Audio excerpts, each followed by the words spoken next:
একটি রাজনৈতিক দল বলে তাদের নাকি কোটি কোটি মানুষের দল। এই কোটি কোটি মানুষের ভয় না দেখানোর কথা বলেছেন জাতীয় নাগরিক পার্টি এনসিপির আহ্বায়ক নাহিদ ইসলাম। দুপুরে যশোর কোর্ট মসজিদ মোড়ে সমাবেশে তিনি আরও বলেন, যদি নৈতিকতা ও ইনসাফের সাথে থাকেন তবে একজন মানুষ লক্ষ লক্ষ মানুষের সমান হয়। দুর্নীতি ও বৈষম্যের বিরুদ্ধে ইনসাফ ভিত্তিক রাজনীতি করার প্রত্যয় জানান নাহিদ ইসলাম। এর আগে সকাল 11:30টায় যশোরের শহরের একটি হোটেলে জুলাই আন্দোলনের 4 শহীদ পরিবার ও 11 জন আহতের সাথে মতবিনিময় করেন এনসিপির কেন্দ্রীয় নেতারা।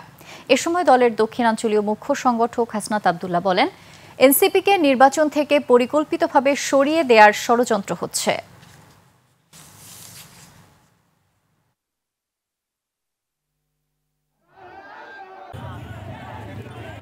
আমরা অন্তর্বর্তীকালীন সরকারকে বলতে চাই, আমাদের প্যাকেজ আকারে সবগুলো দিতে হবে। প্যাকেজ এটা আমরা আমাদেরকে পরিকল্পিতভাবে নির্বাচন থেকে আলাদা করা হইতেছে। পরিকল্পিতভাবে ট্যাগ দেওয়া হইতেছে না আমরা নির্বাচন বিরোধী।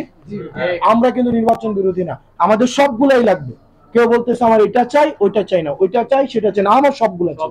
কোটি কোটি মানুষ, লক্ষ লক্ষ মানুষ আমাদেরকে দেখায় না। আমরা প্রতিবাদে দেখেছি কার কত মানুষ ছিল, সেই মানুষের কত কত আন্দোলন করে দিয়েছিল। যদি নৈতিকতার সাথে থাকেন, যদি ইনসাফের সাথে থাকেন, একজন মানুষ 1 লক্ষ মানুষের থেকে শক্তিশালী হয়ে যাবে।